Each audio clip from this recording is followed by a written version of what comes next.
This pronunciation lesson is on accent marks. The accent aigu is the first accent mark. You'll only find it on an E. The pronunciation change that it makes is it changes the sound of the E to an A sound.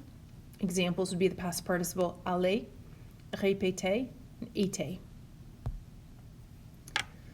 The tréma, it happens on an E or an I. The change that it makes is to separate the pronunciation of the two vowels.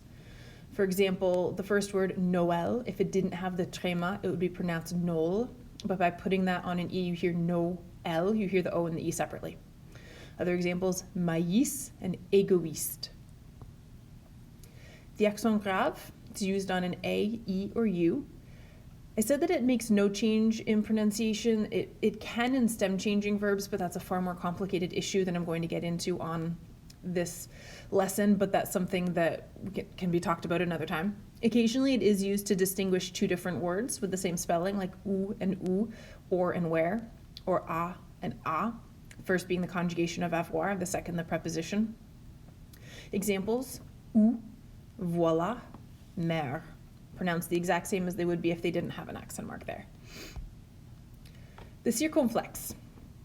The pronunciation change that it makes, it does not make a change in modern French, but it shows you that in Old French, the letter was followed by an S. And if you remember that detail, it might make it easier to recognize cognates. For example, maître, if you had an S in there, would look more like master. Forêt, sur, pâte, for pasta, and hôtel. The cedilla, it only exists on a C, and what it does is changes the pronunciation from a hard C sound like a K to a soft C sound like an S.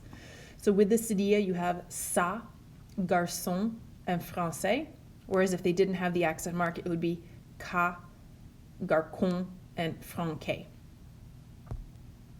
And 3 sentences that you're going to record on Flipgrid, I bolded for you the accent marks so that you can put extra emphasis on those and care when you're saying that part of the sentence.